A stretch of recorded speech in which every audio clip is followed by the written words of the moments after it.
다들 날도 좋고 퇴근하셨을 텐데 여기 오신 거에 심심한 위로를 보내는가?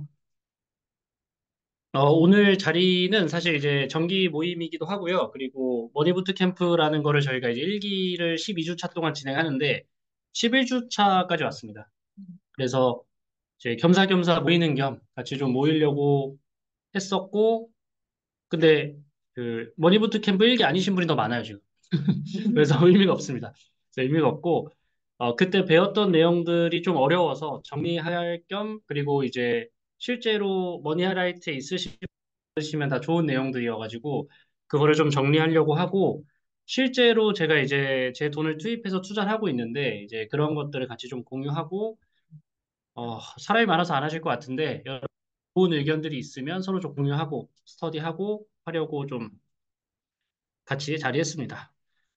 소개는 없습니다. 이제 소개를 하는 게 의미가 없어서 소개를 이제 그만드리고 바로 시작을 좀 해보도록 할게요. 그 투자를 하는 데 있어서 지금 안전자산을 제외하고 금, 예금, 현금성 자산을 제외하고 공격 자산으로 한다고 했을 때 우리가 투자할 수 있는 게 이제 세 가지밖에 없습니다. 기업에 투자하던가 산업에 투자하던가 국가에 투자하던가 코인도 있는데 그거는 배제하겠습니다. 기업과 산업과 국가가 있는데 국가는 이제 대부분이 다 연금성으로 지금 투자하고 계신 상황이기 때문에 넘어가고요. 그럼 기업과 산업만 남는데 이 기업과 산업을 볼 때 뭘 투자해야 되느냐가 좀 중요한 것 같아요. 뭘 보고 투자해야 되느냐. 그랬을 때 제가 이제 아주 오래전부터 말씀드렸던 게 재무적 강조를 했었습니다. 그래서 이 세 가지를 보는 거를 오늘 한번 해볼 건데 이거를 좀 바꿔서 표현하면 좀 이렇게 표현할 수 있을 것 같아요. 주가가 상승하려면 기업의 이익이 좋게 나오던가 실적이죠, 그게. 이 기업을 사는 사람들이 많아지던가 유동성이죠. 그리고 그 살 만한 어떤 이벤트, 모멘텀, 뉴스가 발생하거나 근데 이 세 개는 사실 다 흐름에 따라서 한 번에 터지는 경우도 있습니다. 실적이 너무 좋게 나와서 사람들이 많이 사게 되고 그 기대감으로 주가가 훨씬 더 많이 상승하게 되는 그런 패턴들을 반복적으로 보여요. 그래서 이제 여러분들이 이 세 가지를 가지고 이제 어떻게 돈을 벌 거냐를 고민을 좀 해보시는 게 좋은데 그래서 공식을 하나 이제 공유를 드렸습니다. 이 공식을 이제 공유를 드렸었고 그래서 주가가 상승하려면 실적과 유동성이 합쳐지고 거기에 기대감이 곱해졌을 때 그러니까 곱해지는 게 중요한 거겠죠. 했을 때 주가가 상승할 수 있다 이렇게 말씀을 드렸어요. 이거의 포인트는 뭐냐면 그 불이 있는데 땔감이 없으면 불이 붙을 수가 없습니다. 근데 반대로 땔감만 있다고 해서 불도 붙을 수가 없어요. 즉, 우리가 실적과 유동성이라고 하는 땔감이 크면 클수록 불을 붙였을 때 기대감과 함께 빵 터지는 건데 대부분의 분들은 이제 실적을 볼 줄 모르시거나 차트를 볼 줄 모르시거나 모멘텀에 관련된 것들을 찾지 않기 때문에 주가 상승과 거리가 먼 친구들을 오랫동안 갖고 있거나 잡고 있거나 하는 경우가 좀 많은 것 같아요. 그래서 결국은 재무제표와 차트와 모멘텀 이 세 가지를 종합적으로 볼 수밖에 없다. 그래서 뒤에서 이제 제가 12주차 와서 계속 강조하는 게 차트는 사실상 한 10%밖에 차지를 못해요. 어떤 종목을 봤을 때 어디서 들어갈 거냐, 어디서 팔 거냐는 할 수 있지만 어떤 종목 자체가 좋으니까 들어가야지는 사실 차트를 보고 할 수가 없어요.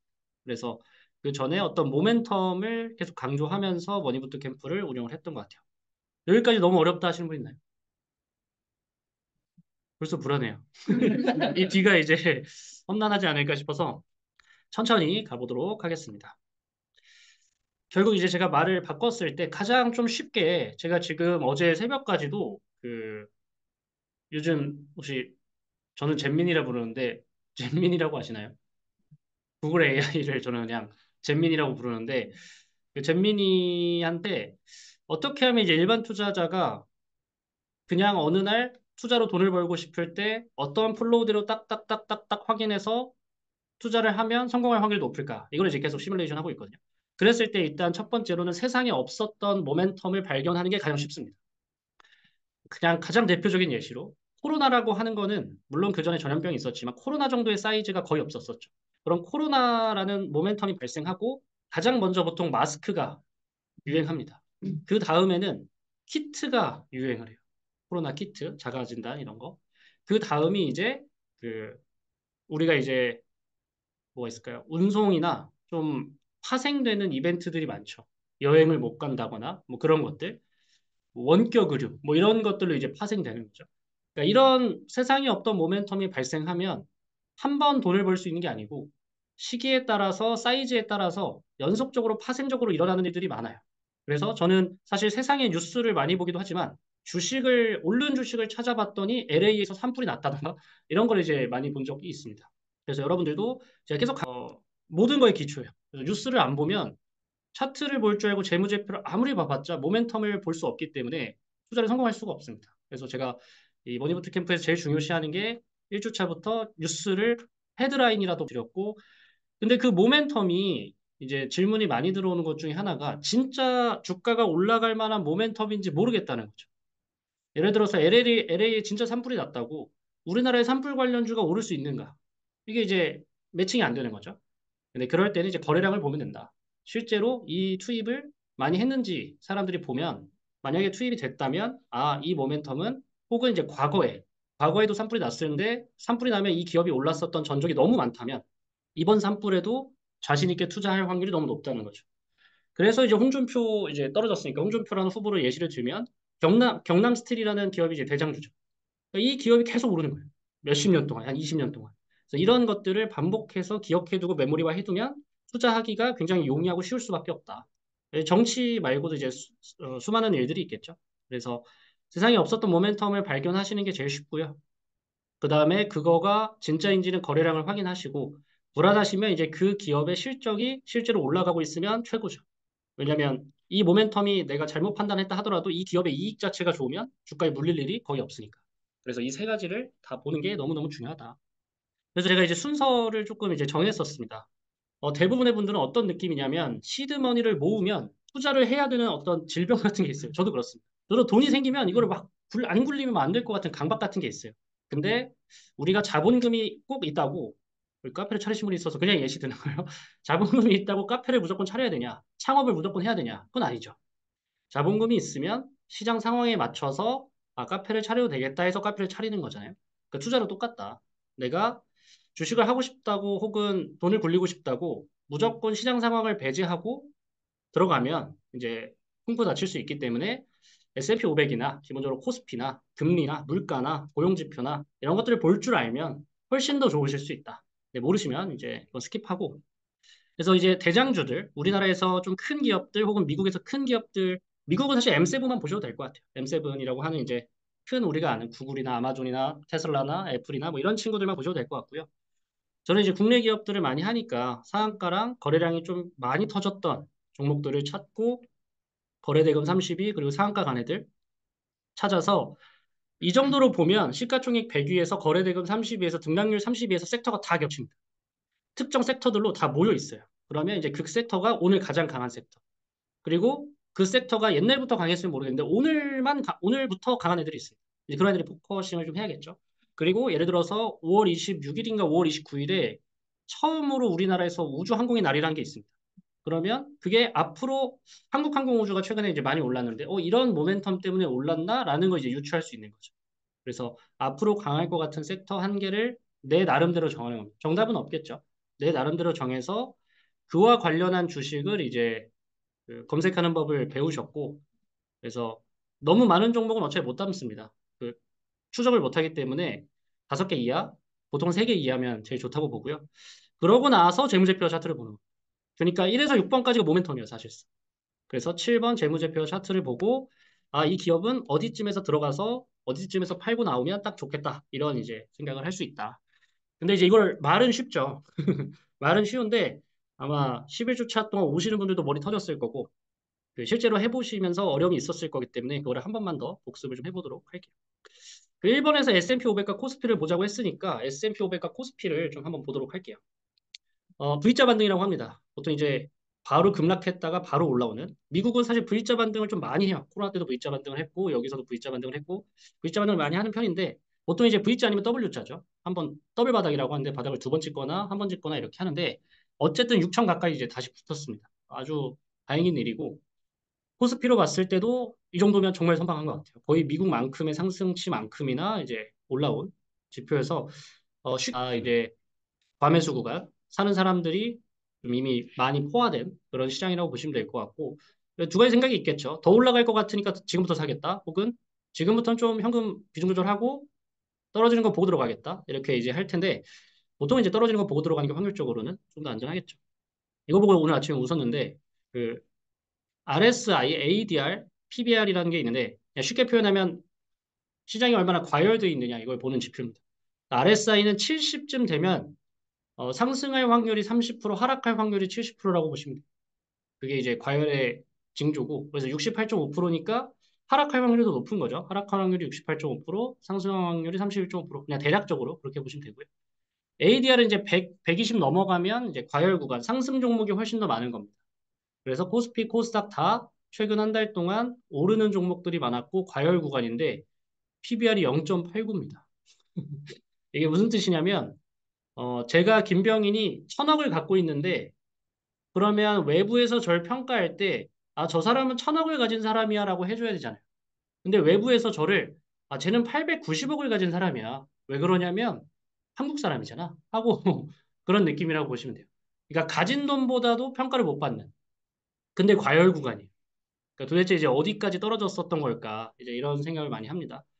그래서 기업의 이익은 아니죠, 이거는. 이제 자산 대비, 청부 가치, 장부 가치 대비해서는 좀 싸게 평가, 많이 급등한 상황은 아니고, 대신에 그냥 단기적으로 차트가 한 번도 안 쉬고 이제 쩌저적 올라왔기 때문에 과열 구간인 느낌이다라고만 보시면 될 것 같아요. 네, 이 정도 느낌만 보시면 될 것 같고, 원래 이제 시황 관련해서 할 말이 정말 많은데, 그걸 이제 제가 매일 그 찍는 강의 때 한번 말씀을 다시 드리겠습니다. 혹시 이런 거 들어가 본 적 있나요? 종목 리딩방? 이런 거 엄청 많아요. 텔레그램, 카카오톡, 요즘 많이 막혔는데도 막 문자 안 오세요? 로또부터 시작해서 별의별 문자 다 오거든요. 그걸 이제 리딩이라고 합니다. 종목을 추천해주고. 그래서 저도 여러분들이 이 사람이 종목 추천한다라고 하면 저도 바로 이제 잡혀가요. 저도 그래서 종목을 추천해주면 안 되는 사람이고 실제로 추천하지 않고. 근데 이제 리딩방이 좀 이번에 크게 생겼죠. 그 대장이 트럼프입니다. 이 사람이 리딩을 해주고 있어요. 지금 사라. 이거 트위터에 올려줘요. 그러면 다음날 주가가 올라갑니다. 기가 막히게 공부할 필요가 없어요. 이 사람이 아직까지 승률 100%입니다. 그래서 이게 뭐 하는 시장인가 도대체. 그래서 이 사람 한마디에 올라가고 떨어지고를 이제 반복하고 있고 재무제표나 뭐 차트나 이런 게 사실 지금은 크게 미국 시장은 의미가 없고 뭐 장기적으로는 의미가 있겠죠. 그래서 지금은 트럼프가 최고고요. 미국 시장을 길게 얘기하지는 않을 건데 이게 제가 최근 이제 내일 어떤 분을 만나는데 그분은 미주만 잘하시는 분이에요. 양도소득세를 얼마를 냈지? 이번 년에 5천인가 1억, 양도세 1억 냈다. 이번 년에 1억을 냈으니까 미주를 좀 많이 하시고 오래 하시는 분인데 그분이랑 같이 해서 저는 한국을 하고 저분은 미국을 해서 이제 같이 좀 하려고 하니까 그때 한번 보시면 좋을 것 같고 뭐죠? 이 친구 이름 혹시 아시는 분? 여기 테슬라 써져 있는데 옵티머스죠, 옵티머스. 로봇입니다, 로봇. 그러니까 이 옵티머스라는 이제 로봇이 너무 이제 이 영상을 보게 되면 말도 안 됩니다. 그래서 저는 테슬라라는 기업이 지금은 주가가 좀 많이 빠져 있고 이익 대비해서 좀 비싸긴 하지만 장기적으로 봤을 땐 말도 안 될 거라는 생각이 좀 많이 듭니다. 하는 행동마다 지금 팔란티어가 주가적으로는 가장 단기적으로 급등했습니다. 그래서 테슬라도 지금 거의 하락 없이 계속 상승했고요.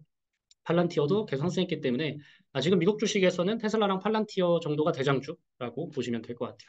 뭐 넷플릭스도 있고 여러 가지가 있는데 이 정도만 하고 아까 했던 걸로 다시 넘어올게요. 그래서 이제 국가를 봤으면 이제 산업을 보기로 했으니까 산업을 좀 보도록 하겠습니다. 이제 산업이 뭐 수십 개가 있겠죠. 수십 개가 있는데 그중에서 제가 5개만 추렸고요. 첫 번째로 이제 전기전력. 차트의 느낌만 보시면 되는데 단기적으로 이게 많이 올라와 있으면 그냥 좋은 거겠죠. 힘이 좋은 거겠죠. 이렇게 많이 올라와 있으면. 전기전력 좋다고 보시면 될 것 같고 신재생에너지 말도 안 되게 많이 올랐죠. 좋다고 보시면 될 것 같고요. 화장품 좋다고 보시면 되겠죠. 원자력 말도 안 되죠. 로봇만 이제 조금 오르고 있고 많이 오르지 않았습니다. 그래서 이 정도의 섹터를 제가 이제 이 종이에서도 해놔서 이거에 맞춰서 ETF를 몇 개 가져왔고요. ETF 이름은 제가 그 저번 달 ETF 항목에 다 넣어놨으니까 그거 보시면서 좀 참고해 주시면 될 것 같아요. 반대로 제가 이제 다 오른 것만 드리니까 뭐야 다 오른 거 아니야라고 생각하실 수 있는데 반도체 ETF나 2차 전지 ETF 보시면 이제 반대입니다. 반대로 가고 있어요. 그래서 오르는 친구들을 잘 잡아내고 쌀 때 사는 게 이제 중요하다라는 말씀을 다시 한번 좀 드릴게요. 자, 그러면 오늘 좀 거래대금 순으로 괜찮았던 친구들을 한번 보려고 하는데 그걸 어떻게 치우지?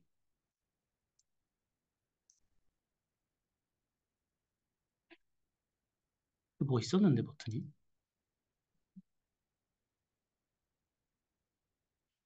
1위가 삼성전자인데 삼성전자 안 보고 시작할게요. 안 봐도 되니까.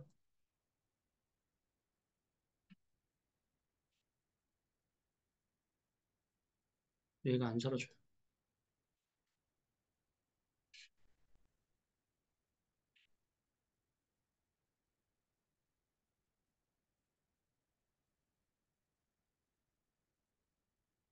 얘는 뭘까요? 여기 밑에 저거 초. 감사합니다. 감사합니다. 네, 삼성전자 없고 하이닉스 마이너스 2% 빠졌고 유진 로봇인데 이거 얘는 로봇이 아니고요. 이재명 관련해서 떴었습니다. 아 그래요? 어디 어디요? 아 여기 화면 공유 중에 떠 있습니다. 여기. 아닌가? 좀 잘 되고 있는 거죠? 그리고 옆에 이 숫자를 이 글자를 보면 되는데 로봇이 있고 원전이 있고 대선이 있고 조선이 있고 로봇이 있고 방산이 있고 이 정도 느낌만 보시면 될 것 같고 그래서 원전을 이제 제가 계속 말씀드렸던 이유가 여기에 이제 계속 있었고 로봇도 이제 어제부터 상승률이 많이 올랐습니다. 그래서 로봇도 보자라고 하는 얘기가 계속 최근에 있었던 거고요. 여기서 이제 옆에 보시면 신재생에너지, 금융, 음식료, 삼양식품이 이제 100만 원이 넘었죠. 한 주당. 그리고 화장품, 의료미용, 비만. 지금 말씀드린 게 이거 적힌 섹터 제외하고는 투자하면 안 된다는 뜻입니다.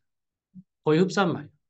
그러니까 여기에 있는 섹터를 제외하고 투자하면 내가 모멘텀이 없는 거에 투자할 확률이 너무 높아요. 그래서 시간이 오래 걸리겠죠. 그리고 전기전력, 원전, 의료미용, 전기전력, 이재명. 그러니까 그러면 다 똑같습니다. 그럼 대선 관련주 있었던 거고, 전기전력 있었던 거고, 원전 있었던 거고, 의료비용 있었던 거고, 비만 있었던 거고, 금융 있었던 거고, 화장품 있었고. 이 정도 섹터가 결국 우리가 볼 수 있는 섹터라고 보시면 돼요. 여기에서 이제 신규로 어제처럼 로봇이 들어오면 이제 로봇을 추가하면 되는 거고, 이제 그 정도의 느낌으로 보시면 될 것 같고, 저는 여기 있는 이제 섹터의 대부분의 차트를 봤기 때문에 뭐가 싸고 뭐가 비싸고를 알지만, 여러분들이 이제 잘 모르실 수 있으니까 좀 하나씩 보면서 예시로 좀 제가 들어보도록 할게요. 중간에 막 질문 있으시면 그냥 막 들어오세요. 팁을 좀 몇 개 드리면, 모멘텀을 어떻게 찾을까가 사실 이제 질문이 제일 많았어요. 어떻게 찾을 거냐 했을 때 1번부터 7번이 있는데, 1번은 이제 세계 최초나 국내 최초라고 하는 타이틀을 걸고 기사나 모멘텀이 터질 때가 많죠. 그래서 세계 최초로 발명했다. 뭐, 국내 최초로 이렇게 됐다. 이런 것들은 이제 세상에 없던 게 나왔다는 반증이니까 그냥 심심하실 때 이 키워드로 검색을 해보시면 좋을 것 같고, 이따가 사라진 소식, 뭐 수출 규제 폐지라던가 뭐 새로운 법이 생겼다던가 이제 그런 것들이 있다가 사라진 소식들이 될 거고 배당금은 이제 배당주 지금 5월 아마 말이 배당 일로 알고 있는데 그때 관련해서 또 배당들이 얘기가 많을 거고요. 특허 얘기 좀 많고 대규모 공급 계약 체결이라던가 이제 삼성전자, 현대, SK, 한화 이런 기업들하고 이제 협력을 맺거나 계약이 좀 크게 들어가는 경우, 대규모 수주를 들어가는 경우, 이럴 경우에도 당연히 이제 모멘텀이 발생할 거고요. 요즘은 이제 미국이 이제 주가가 왜 계속 상승하냐면 자사주 매입 때문에 그렇거든요. 자기 주식을 자기가 사면서 주가를 계속 끌어올리는데 우리나라 이제 자사주 매입이란 개념이 잘 없기 때문에 자사주 매입을 특정한 기업이 하면 좀 인기가 많아집니다. 관심도가 높아져요. 그래서 자사주 매입. 그리고 제일 쉽게 보는 건 흑자 전환이랑 어닝 서프라이즈입니다. 이게 제일 쉬워요, 사실. 변동성도 없고, 예를 들어 이런 거죠. 그냥 여러분 돈 빌린다고 생각하시면 되는데, 옆 사람한테, 이분한테 제가 돈을 빌렸어요. 1분기에 돈을 빌렸는데, 2분기에 갚았습니다. 2분기에도 빌려줬는데 3분기에 갚았어요. 그럼 다음 3분기 때 빌렸을 때 이분이 안 갚을까요? 보통 갚을 확률이 높아져요. 그러니까 1분기에 실적이 좋으면 2분기도 실적이 자연스럽게 좋아지고, 그 다음 3분기도 4분기도 좋아질 확률이 높은데, 포인트는 1분기 발표가 나고부터 2분기 발표 날 때까지 3개월이 걸린다. 그러니까 그때 동안에 기대감이 있을 수밖에 없죠. 그게 지금의 하이브 같은 겁니다. 하이브가 1분기가 너무 크게 나오니까 2분기도 좋은 거 아니야? 미리 사둬야 되는 거 아니야? 라고 하는 기대감 때문에 실적 발표가 어떻게 나올지 모르지만 계속 사는 거죠, 사람들이. 그리고 실제로 그게 크게 나오면 더 가는 거. 이제 그런 느낌이고, 그래서 그 첫 흑자 전환 혹은 첫 어닝 서프라이즈 한 3년 동안 적자였다가 흑자 전환하거나 오랫동안 하다가 어닝 서프라이즈가 나면 꽤나 오랫동안 주가가 하방이 받쳐주고 올라갈 확률이 높아집니다. 그래서 실적 발표가 조금 중요하다. 대신에 그 날에는 보통 재료 소멸일 수가 있죠. 실적 발표가 딱 나면 재료 소멸이어서 모멘텀이 없어지면서 이제 매물이 많이 나옵니다. 던집니다, 사람들이. 참고만 해주시면 될 것 같아요. 아, 차트 얘기를 할 건데 여기까지 괜찮으세요, 다들? 다 잘 보고 계시네요. 지지선과 이제 저항선에 대한 얘기랑 이평선에 대한 얘기만 잠깐만 하고 넘어가도록 할게요. 대부분의 이제 주식들이든 물건이 됐든 이 지지랑 저항이란 게 생깁니다. 그러니까 가격이 일정 이하로 못 떨어지게 하는 거, 가격을 일정 이상 못 올리게 하는 선 같은 게 있어요. 보통 가로선인데, 아이폰이라고 하는 걸로 예시를 제일 많이 드니까 아이폰이라고 해볼게요. 아이폰이 아무리 인기가 많아져도 한 대당 500만 원씩 팔릴 수 없다는 거죠. 갤럭시를 막 크게 만들고 넓게 만들고 별짓을 다 해도 500을 넘길 수는 없다고요. 왜냐하면 안 사니까 사람들. 그렇다고 갤럭시가 막 아무리 싸져도 옛날에 갤럭시 막 터질 때 있었죠. 폭탄일 때. 그래도 100만 원 이하로는 안 팔죠. 그러니까 즉 갤럭시의 지지선은 100만 원부터 500만 원까지의 저항선이 가진 그 선에서 놀게 되어 있습니다. 그런 식으로 과자도 그렇고 뭐 모든 물건은 이 지지와 저항으로 이루어져 있을 텐데 쉽게 표현할게요. 이런 차트가 좋은 차트입니다. 쉽게 표현하면 어, 거래를 5번 했는데 최고가는 유지하면서 최저가는 계속 올라가는 거예요. 쉽게 표현하면. 근데 최저가가 올라가려면 사려는 사람이 와서 밀어붙여야 가격이 계속 올라가겠죠. 경쟁해야. 그러니까 이건 전형적인 사려는 사람들이 많은 차트. 그래서 이 고가를 언젠가 뚫게 될 확률이 제일 높아요. 이런 차트가 제일 이쁘고요. 이런 차트가 제일 못생긴 차트죠. 저점을 왔다 갔다 하면서 고점은 계속 무너져 내려. 그러니까 파는 사람이 계속 압력을 행사하는. 그러니까 가격이 계속 빠지면서 추세적으로 안 좋은 흐름으로 가는 차트가 이 차트입니다. 그래서 지지 저항은 사실 이 그림 정도만 인지하시면 충분할 것 같고요. 이런 애들 무너져 내리는 저항 최고점이 이제 내려가는 이제 두 번째 이동평균선인데 이동평균선은 이제 원래 차트는 이제 점이죠. 오늘 종가, 내일 종가, 모레 종가, 5일자 종가 해가지고 1, 2, 3, 4, 5일을 평균을 그어서 선으로 만들면 이제 5일 평균선입니다. 그럼 월화 수목금이니까 토요일 빼고 일주일이죠. 그래서 5일선이 일주일. 일주일을 4번 하면 뭐죠? 그죠? 한 달이니까 21선이 한 달이죠. 이거를 3번 하면 분기죠. 한 달을 3번 했으니까. 그러면 61선이 분기, 121선이 반기, 241선이 1년이겠죠. 자, 그러면 이제 뒤에서 배울 건데, 예를 들어서, 어떻게 했어? 241선이 밑바닥으로 솟구치고 있어요. 그러면 1년 동안 사람들이 안 쳐다보고 있는 거예요.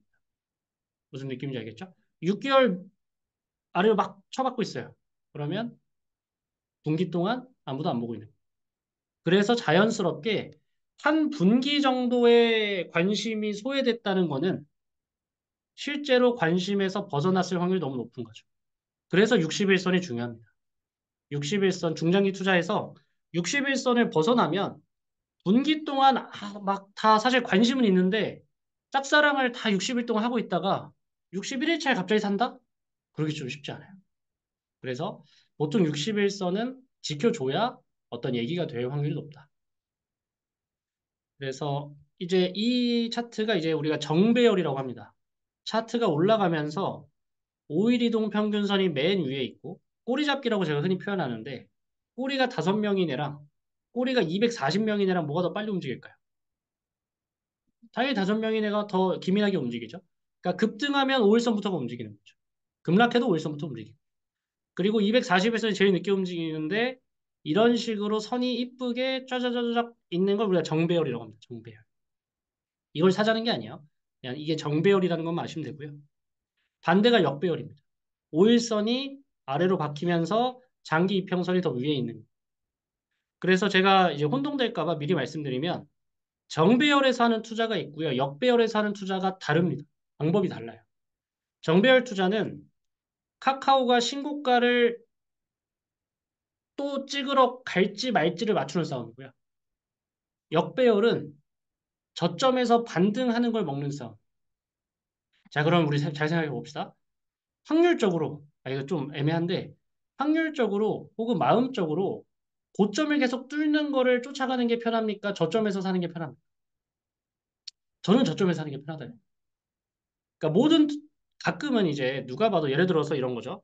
삼양식품의 오늘 실적 발표를 보니까 라면을 말도 안 되게 많이 팔았어요. 이렇게 많이 팔아도 되나 싶을 정도로 거의 뭐 한 300억을 더 팔았는데, 야, 이거는 사람들이 갑자기 미치지 않고서 삼양식품에 라면을 덜 먹을 일은 없으니까 지금 90만 원이니까 100만 원까지는 가지 않을까? 이거를 먹어야지 하고 투자할 수 있죠. 근데 100만 원에서 150만 원까지 가는 거는 조금 무리가 있잖아요. 욕심이 있잖아요. 근데 역배열에서 올라오는 거는 먹는 폭이 삼양식품으로 치면 100만 원짜리가 80만 원 됐다가, 죄송해요. 한 50만 원 됐다가 6, 70만 원까지만 올라와도 내가 먹는 폭이 더 크죠. 약간 이제 쉽게 표현하면 역배열이 먹을 수 있는 상방이 더 높을 확률이 높다는 거죠. 떨어져 있으니까. 이거를 왜 제가 평소에는 말씀을 잘 안 드리냐면 여기니까 말씀을 드리는 건데 보통은 역배열 투자가 더 잘못됐을 확률이 높아요. 일반적으로는. 왜냐하면 자꾸 저점에서 살려고 한다는 그런 생각 때문에 우리가 모멘텀을 배제하고 보면 역배열 투자를 하시면 안 돼요. 그냥 예를 들어서 엔비디아가 뭐 고점 대비 30% 싸니까 이거 사야지. 이거는 이제 부동산 가서 하실 일이고 여기서 하시면 큰일 나요. 30%가 60%까지 갑니다. 그래서 역배열 잡는 거는 모멘텀을 안다는 전제하에 사람들이 유입됐다는 걸 확인했다는 전제하에 하실 수 있다. 라는 것만 기억을 해주시면 될 것 같아요. 너무 중요해가지고 말씀을 드렸고요.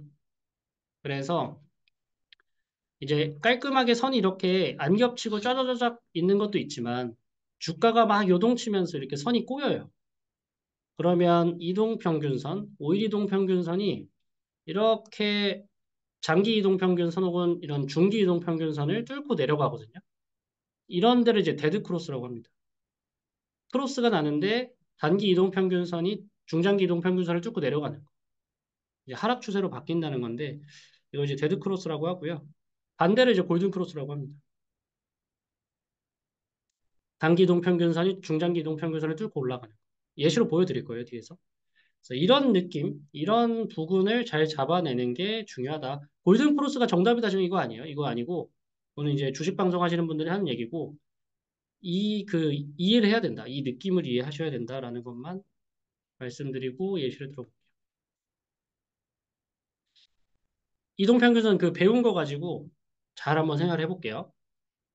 이거 상성이 아니라 상승입니다. 상승 추세에서 핵심은 5일선을 깨지 않는 겁니다.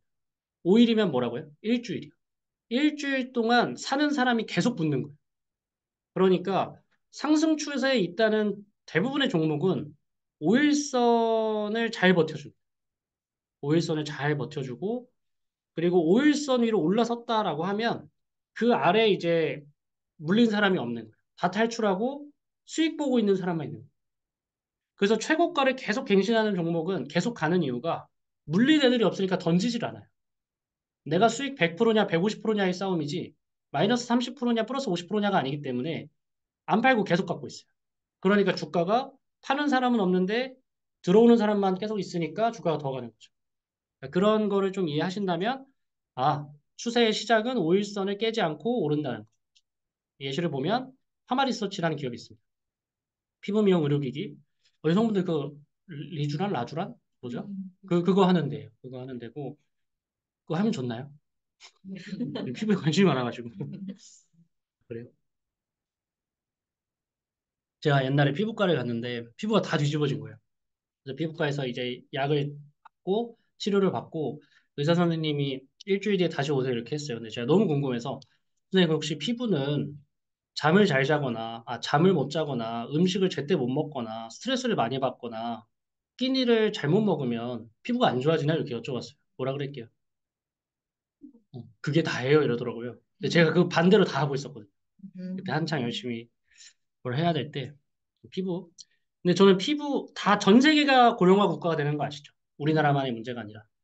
그러니까 다 우리나라에 와서 이런 것들을 하러 올 확률이 저는 굉장히 높다 생각하고 실제로 이익이 잘 나왔는데 이제 환율이나 뭐 그런 거를 좀 고려해야겠죠. 자, 그래서 오일이 동평균선 제가 이거 점 찍어 놓은데 잘 보시면 될 것 같고 상승 추세라면 이제 지켜야 하는 게 21선하고 61선. 아까는 이제 5일선을 유지하면 너무 좋은 거고 그러니까 5일선을 유지하는데 팔 이유는 없는 거예요. 무슨 느낌인지 이해되시죠? 내가 샀는데 5일선에서 계속 위에서 놀아요. 근데 내가 왜 팔아요? 그죠? 근데 떨어졌을 때 5일선을 깨고 내려왔을 때 21선이나 61선에서 반등을 해줘야 된다는 거죠. 하나 에어로스페이스입니다. 그래서 하나 에어로스페이스가 대부분이 21선 위에서 놀고 전체적으로 61선 근처도 안 가죠. 근데 이제 배우신 분들은 제가 이제 15일선이나 33일선을 얘기했는데 이 라인에서 타고 갑니다. 그래서 이제 파생의 평선은 여기는 얘기하진 않을 건데 그 본 강의 들으신 분들만 참고해 주시면 될 것 같아요. 21선하고 61선. 21선은 한 달 동안 소외하는 거, 61선은 61선이 이제 분기죠. 분기 동안 소외해 주는 거. 그래서 그렇게 생각을 해주시면 될 것 같아요. 현대로템도 둘 다 방산인데 61선쯤에서 반등해주고 올라가죠. 그러니까 이런 것들이 계속 눈에 띄어요. 이거 살까 말까, 살까 말까 이거 고민하는데 여기서부터 이제 고민한다는 거예요. 이 중간에서 고민하지 말라는 거예요. 이 라인쯤에서 이 라인쯤에서 고민하라는 거예요. 살 거면.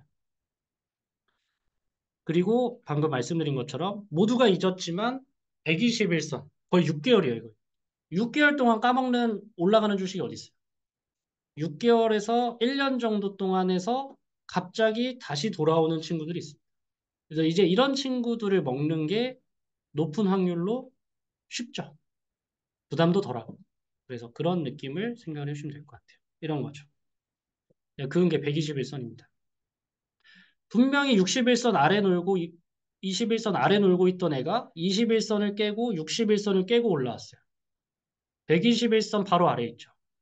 그럼 이 121선을 깨고 올라가면 241선을 만나러 갑니다, 이제. 그러면 내가 먹을 상방폭은 여기서부터 여기까지고 하방폭은 여기서부터 여기까지죠. 그러니까 하방보다 상방이 넓으니까 투자할 수 있는 거예요. 그럼 이런 주식을 많이 투자해서 그 평균값을 내면 전체적으로 플러스가 될 확률이 이제 높아지겠죠. 그래서 그런 느낌, 상방이 넓고 하방이 좀 낮은 그런 친구들을 좀 보시면 좋다. 비슷한 느낌입니다.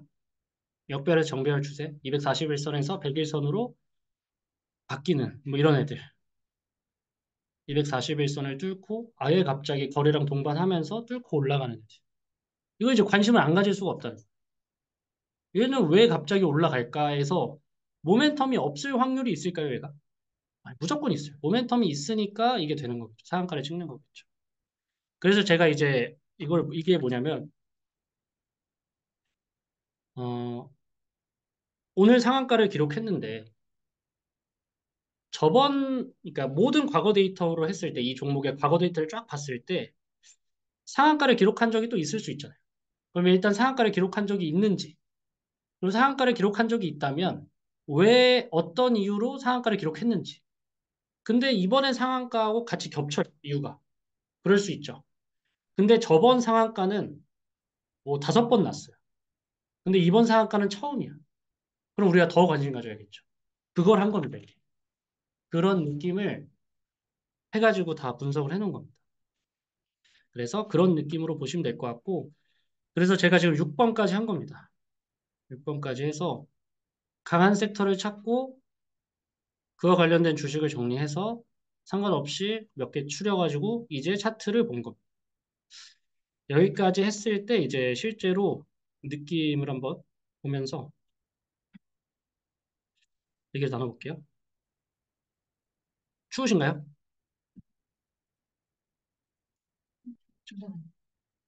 제가 추워가지고. 생각할 수 있다. 아, 장난, 장난. 같이 보면서 해볼까요, 이번에? 아, 참고로 이제 제가 글을 당연히 잘 쓰진 못해서, 이거 그 잼민이의 도움을 좀 받았습니다. 잼민이가 잘 써줘가지고, 다 필요 없으니까, 신재생 에너지 이거부터 보시죠.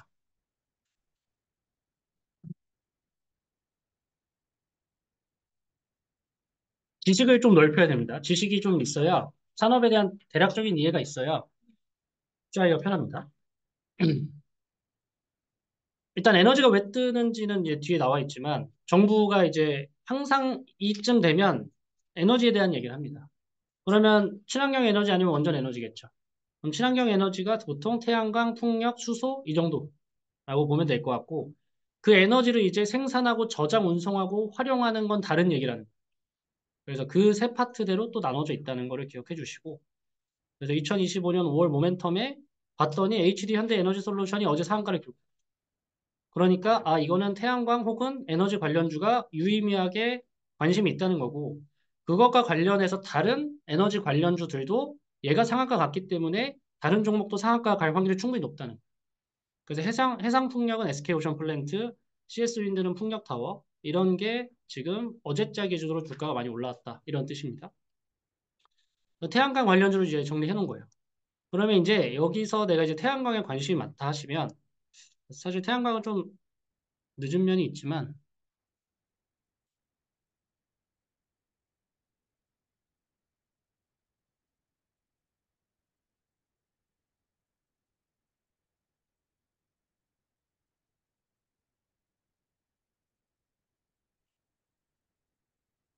이것도 적절하네요. 이거 한번 볼게요. 상한가를 갔습니다. 상한가를 간 거고, 저 이걸 먹을 수는 없어요. 저희가 갑자기 이날 찰 수는 없으니까. 이렇게 떴을 때, 거래량이 크고 할 때, 보통 높은 확률로 빠집니다. 다음날. 빠지고 나서 거래량이 감소한 걸 확인하셔야 돼요. 그냥 이거는 역배열이든 정배열이든 그냥 외우시면 좋습니다. 상승하고 나서 하락을 했는데, 거래량이 감소했어요. 뭐, 대략적인 이유를 하면, 만약에 저 주가 44,050원이라는 주가가 불합리하다고 생각하는 사람들이 월등히 많다면 거래가 훨씬 더 많았을 거예요. 그러니까 저 가격대에 불만이 있는 사람이 많지 않은 거예요. 그러면 얘가 보통 어디까지 떨어지냐면 3일선에서 5일선까지 떨어집니다. 3일선에서 5일선까지. 그러면 다다음 날쯤 되면 5일선이 한 여기쯤 있겠죠. 근데 봉이 5일선하고 여기하고 만나면 그때가 처음으로 내가 이 종목을 매수할 수 있을 거라는 기회입니다. 다시 한번 말씀드리지만 이건 차트를 본 거지 HD 현대 에너지 솔루션이 에너지 관련 주인 걸 알고 투자하는 거지 차트만 보고 이런 결론을 내릴 수는 없습니다. 근데 이제 태양광이 주봉으로 보면 이래요. 지금. 그러면 제가 어제 보니까 이때도 에너지 얘기가 참 많았어요. 이때가. 그러면 이때 많이 올려붙였죠. 이때도 비슷하겠죠, 그러면. 약간 한번 느낌 볼까요? 이거는 못 먹는다고. 이걸 어떻게 먹어? 이거는 먹을 수 없고, 이거는 못 먹고, 얘가 급등하고 나서 붙을 때, 5일선에 붙을 때 이때쯤이겠죠. 이때쯤에 고민을 해볼 수 있다는 거죠. 그리고 지지는 21선, 61선 지지해주네요. 그래도. 그러니까 5일선에 사서 21선까지 보는 거죠. 결과론적인 얘기지만 올라가는 거죠. 그러면 이제 이번에도 그렇게 될 거냐 안 될 거냐 여러분들이 공부하는 거. 첫 상한가예요, 이번에. 그렇고 이런 느낌의 이제 공부를 하실 수 있다는 거고요. 하나솔루션까지만 볼게요.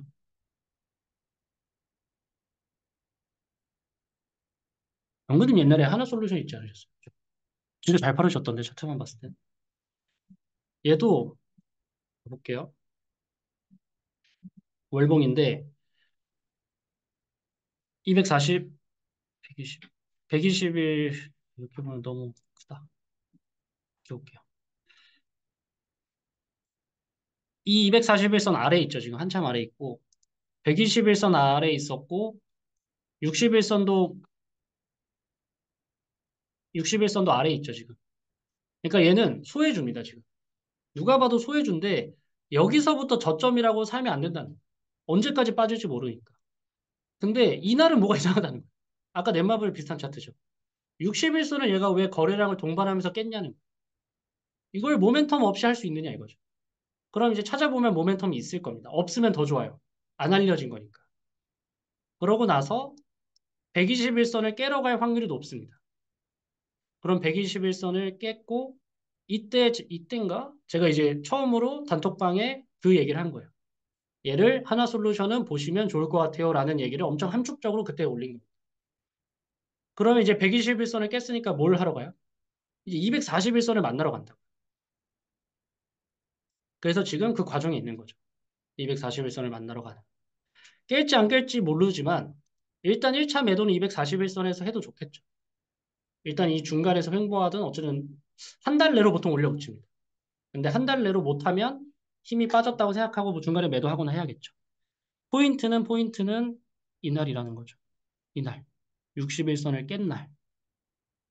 근데 얘는 이제 기회를 안 줬죠. 얘는 제가 5일선에 붙거나 3일선에 붙으면 했는데 다음 날에도 거래량 감소한 거 보이시죠? 그러니까 감소하고 올려붙인다. 그런 패턴이 지금은 에이 정말 그런다고 혹은 그냥 그렇구나 하실 수 있는데 그냥 자주 반복되는 패턴이기 때문에 많이 기억해 주시면 좋다. 그런 느낌으로 보시면 되고 풍력도 똑같습니다. CS 윈드, SK 오션 플랜트 보시면 되고 두산 에너빌리티는 사실 풍력까지는 아닙니다. 원전에 좀 가깝고요. 수소, 연료전지, 두산 퓨얼셀 뭐 이런 친구들이 있다고 보고 중요한 거는 이제 이겁니다. 이거. 이거를 찾으려고 머리가 아팠는데 패턴을 알고 싶었어요. 그러니까 아까 말했던 코로나가 전염병이 터지면 처음에는 마스크, 두 번째는 키트주, 세 번째는 원격. 이 패턴처럼 에너지를 미는 정책이 됐을 때 뭐부터 오를까? 첫 번째 태양광, 두 번째 해양풍력, 그 다음에 수소, 그 다음에 이제 ESS 이런 운용이나 이런 거라. 그러면 지금 풍력까지 보통 온 겁니다. 해양풍력까지. 그럼 다음에 수소를 한번 보면 좋지 않을까라는 생각을 여러분들 할 수 있다는 거예요. 실제로 오를지 안 오를지 몰라도 수소를 한번 봐보는 거는 무조건 좋을 것 같은데 라는 생각을 해보는 게 당연히 좋겠죠. 그래서 이제 두산 퓨얼셀이라는 대장주를 찾아서 대장주 찾는 거는 이제 본 강의 때 있으니까 참고해 주시면 될 것 같고 뭔가 아까랑 뭔가 이거 보면 이제 심장 벌렁벌렁하죠. 뭔가 이거 막 뚫으러 갈 것 같고 막 그러잖아요. 61선을 뚫으러 가지 않을까? 더 하면 사실 일봉으로 보면 61선 이미 뚫었죠. 61선 뚫었고 121선을 뚫었고 그러니까 이날은 못 산다는 거예요. 이날은 못 사지만 이 다음에는 우리가 관심을 가졌다면 5일선 붙을 때 관심을 가져볼 만 했다는 거죠. 그러고 한 번 더 띄워주면서 121선을 뚫고 이제 똑같잖아요. 241선 만나러. 이 위는 몰라요. 이 위는 더 올라갈 확률도 있고 이제 5일선 그때 지켜주면서 반등해주면 땡큐인 거고 근데 여기가 확률이 훨씬 더 높지 않겠냐. 그러면 이제 이거를 조금 더 리스크하게 투자하면 어떻게 되냐면 두산 퓨얼셀 말고 수소 관련된 애 중에 EL 퓨얼셀이 있습니다. 아까 봤던 차트인데 그 아래 보시면 관련주가 좀 있을 거예요. EL은 없나? SPO, 왜 EL이라고 그러지? SL인가요? 네, SPO 쓰기.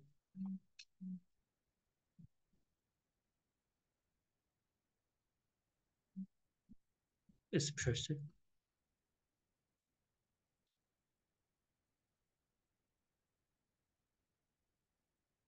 그래서 저는 요즘 뭐지? AI 이런 거 잘 활용하시면 좋은 것 같아요. 편해집니다. 투자가 확실히. 그 SPL셀이 과거에 얼마나 올랐는지 봅시다. 같이.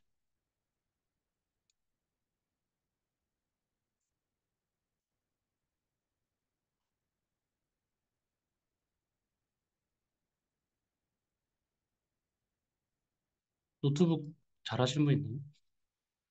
이것도 바꿔야 되는데, 그냥 볼게요.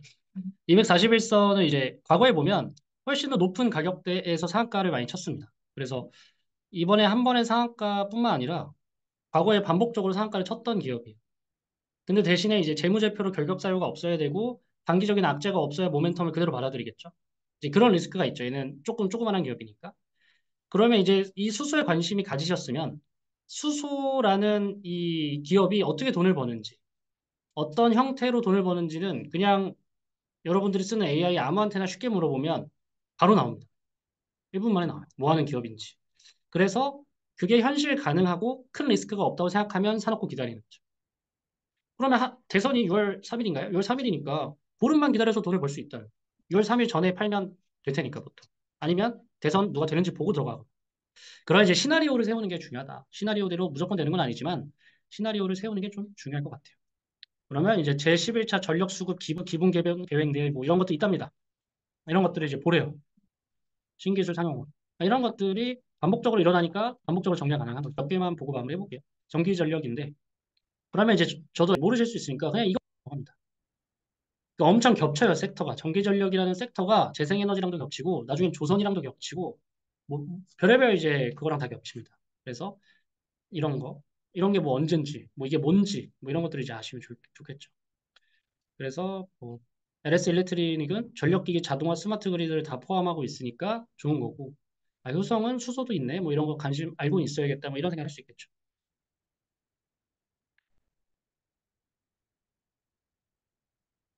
LS도 한번 바꿔요, LS. 전기전력에서는 이제 얘가 대장주인데,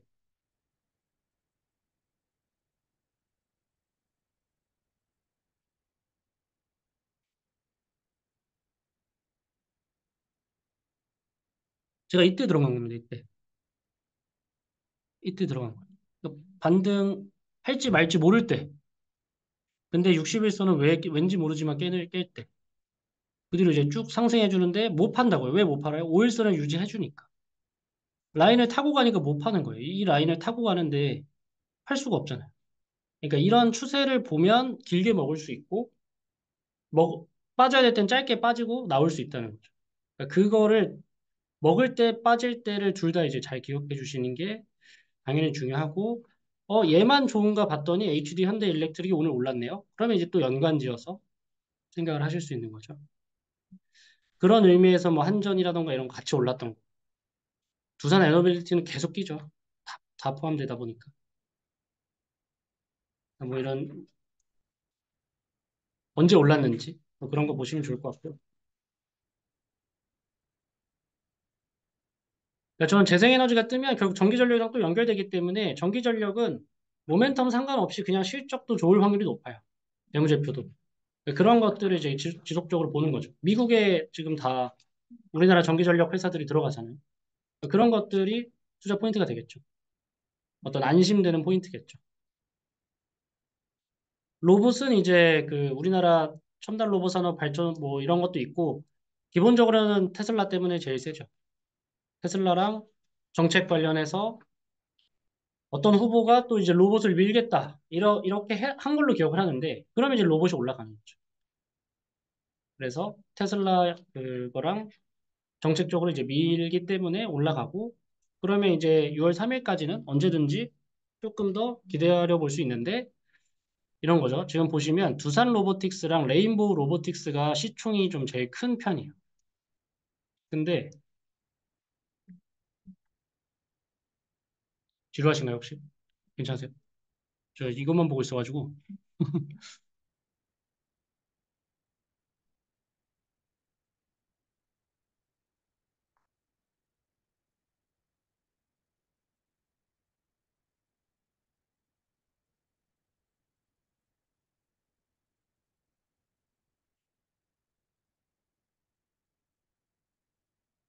얘가 레인보우 로보틱스인데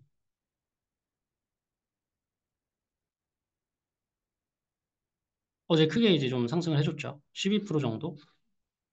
그 뒤에서는 이제 없는데 있었으면 이제 좋았겠죠. 이 선 위를 바라보면서 우리가 투자해 볼 수 있었으니까. 그런데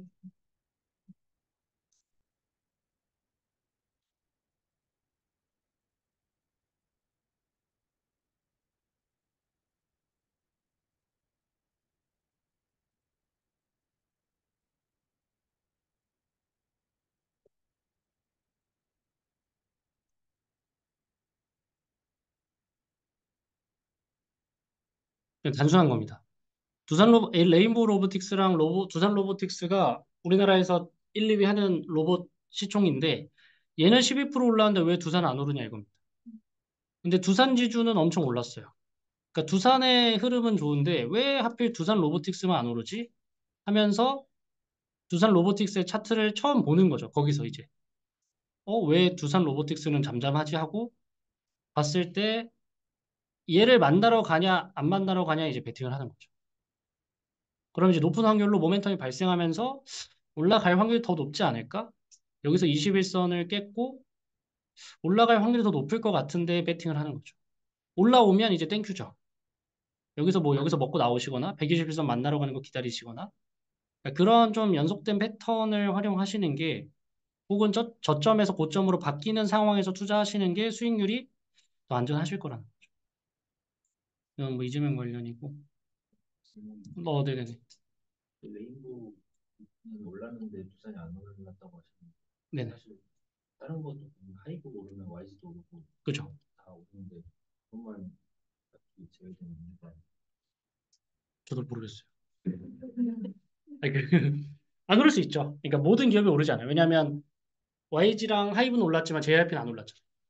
그러니까 그런 것처럼 모든 섹터가 동일하게 갈 수는 없고, 근데 이제 로봇 관련주가 몇 개 없는데 그 중에서 레인보우랑 두산이 있는데 레인보우만 올라가고 두산이 안 올라갈 이유가 있느냐? 물론 레인보우는 이제 삼성께 됐죠. 그런 이유인지 모르겠지만 기대해 볼 만하다는 거죠. 그래서 어제 이제 막 두산이랑 같이 막 얘기를 했었는데 명확한 이유, 안 오르는 이유는 없습니다.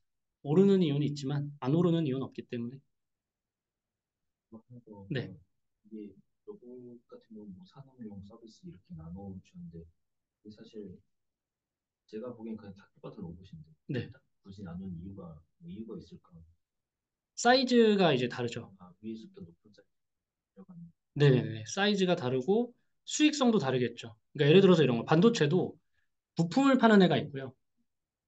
그걸 만드는 애들이 있어요. 그럼 만드는 애들은 물량이 많이 들어오면 돈을 엄청 많이 벌고 물량이 안 들어오면 리스크가 엄청 커져요. 근데 부품 파는 애들은 꾸준하게 잔잔바리로 돈을 많이 벌죠. 그런 거에 따라서 수익성이 달라지기 때문에 모멘텀도 달라질 수 있고 그런 느낌으로 생각해 주시면 될 거예요.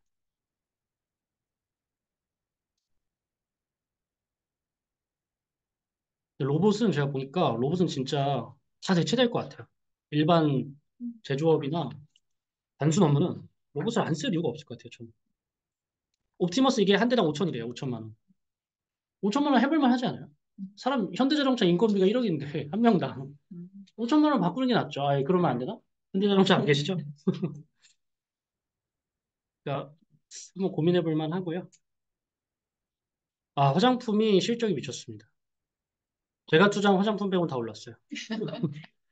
미치겠어요. 그래서 전반적으로 좋고 지금 어디까지 오냐면 얘네가 그럼 제일 마지막일 거잖아요. 얘네가 부자재니까 그 용기 막 이런 애들이에요. 이런 애들이 오른다는 거는 위에가 다 받쳐주니까 오르는 거죠. 그러니까 이것도 패턴인 거죠. 그리고 ODM이냐 OEM이냐 뭐 이런 것들도 있고 내가 만드냐 뭐 맡기냐 뭐 이런 거라고 보시면 될 것 같고.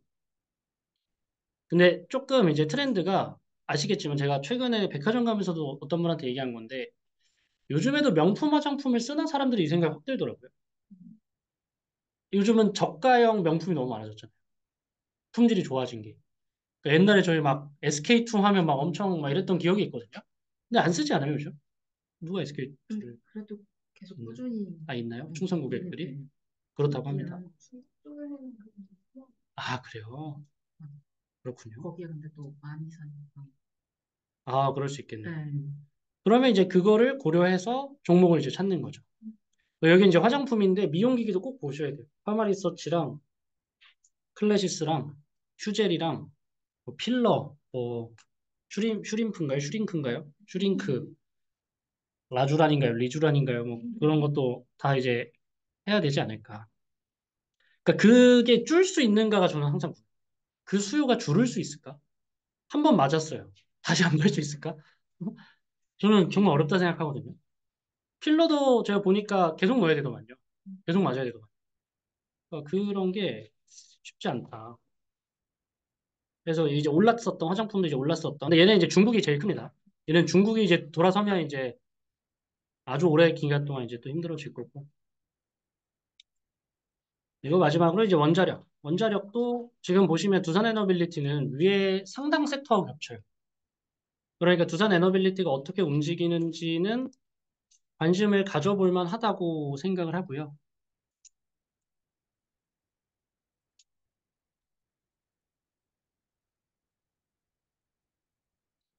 비슷한 느낌으로 마지막일 것 같은데.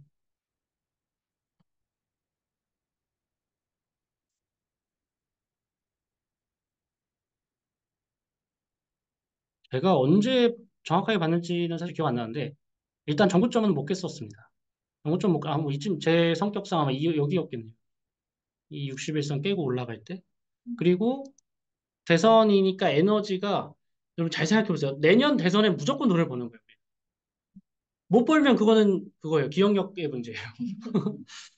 그냥 대선 2년 전에, 참고로 대선도 그랬습니다. 2년, 3년 전까지 인물 관련주, 그 다음엔 정책 관련주, 그 다음에는 이제 공약, 뭐 이런 식으로 이제 있어요. 그리고 이제 뭐 실행하면서 좀 달라지겠지만, 그것만 기억하고 있으면 이제 돈은 무조건 버는 거고, 우리나라도 대선이 5년에 한 번씩 오는 게 아니라 가끔 빨리 와요. 뒤한 나라여가지고. 그러면 이제 조금 더 기회가 있겠죠. 이럴 때가 이제 61선 지지받을 때인데, 내 머릿속에 지금 모멘텀이 있다는 걸 알면, 이때는 진짜 고려해 볼 만하다는 거죠. 무슨 느낌인지 이해되시죠? 그건 다 봤으니까 그냥 느낌적으로 한 번씩 쓱 보고, 저 요즘 모든 종목을 다 외우고 있진 않아서, 하나솔루션도 참 아쉽죠. 더 많이 비중 실을 수 있었는데, 너무 그 기회가 많았어요. 하나솔루션. CS 윈드도 보시면 똑같은데, 여기서 음봉하면서 거래량 얘만 줄잖아요. 이게 포인트예요. 이 거래량 줄 때. 거래량 주는데, 거래량이 주는데 이 5일선에 붙을 때, 맨날 이제 차트만 볼 겁니다, 이제. 붙었나, 이게 안 붙었나? 막 이렇게 계속 보고 거래량 터지면 일부 매도해도 되고. 이게 몇 프로죠? 14%인가요? 15%죠. 그럼 여러분들 적금으로 15% 벌려면 몇 년이 걸리냐 이겁니다. 이건 3일이면 벌 수 있잖아요. 물론 잘 찾았다는 전제하에. 여기서도 이제 같은 패턴으로 한번 도전까지는 아니어도 고민해 보시라는 거죠. CS 윈드가 저번 대선에는 그럼 어디까지 올랐는가? 이런 것도 한번 생각해 보시고. SK 오션 플랜트도 에너지 관련주인데 비슷한 느낌입니다. 상승해줬고 음봉 나오면서 거래량이 줄었죠. 근데 얘는 너무 갭이 커요. 저 이격이라는데 고점 대비해서 이제 너무 벌어져 있잖아요. 그럼 얘네를 다시 맞추러 옵니다. 얘가 이제 내려와요, 이렇게. 그때 이제 또 3일선, 5일선에 붙으면 땡큐고, 올라가면 이제 못 사는 거죠. 제게 아닌 거죠. 이런 거 보면 이제 심장 빨리 뛴다니까요. 뭔지 모르는데 갑자기 그냥 심장만 뛰어요. SK 오션 플랜트. 얘도 어제 많이 효성 첨단 소재인가요? 얘는? 그리고 현대 에너지 솔루션, OCI 홀딩스는 이제 태양광. 얘도 뭔가 계속 보게 될 수밖에 없고. SPL셀 수소,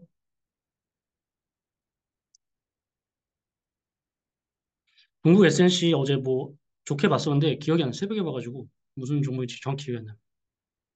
참고로 SK 오션 플랜트가 있고 SK 에코 플랜트가 있어요. 제가 충격 먹었습니다. 이거 헷갈리지 마세요.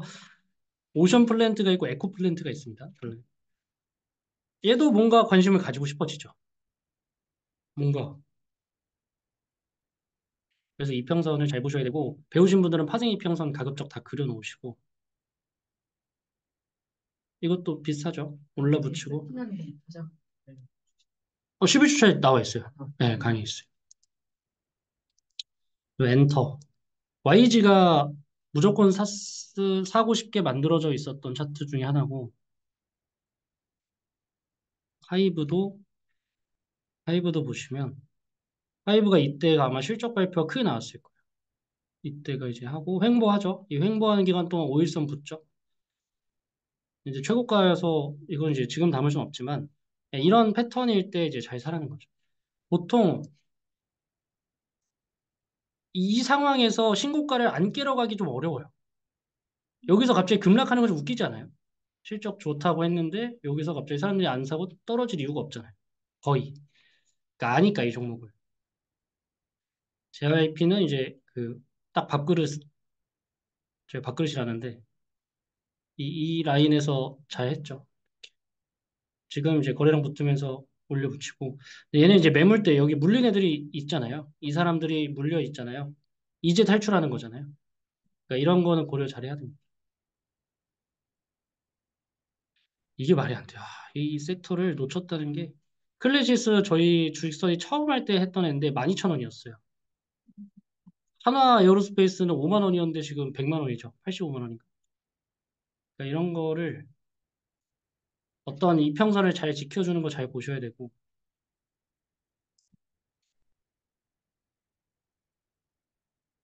파마 리서치는 뭐 말도 안 됩니다. 맞아보고 싶어요, 이 정도면. 저 주식 보면. 얼마나 좋길래 차트가 이렇게 될 수 있을까? 좋은 종목은 차트가 좋게 나옵니다. 다 정배열이죠. 완전 완벽하게 정배열로 되죠. 얘도 휴재, 필러. 지지와 저항이 아주 아름답게 딱 형성, 이 한 구간 빼고는 다 이쁘게 나와 있는. 그러니까 이럴 때 제가 계속 고민이 되는 거예요. 아, 이거 사야 되지 않나? 너무 사고 싶죠. 못 사겠어요. VT.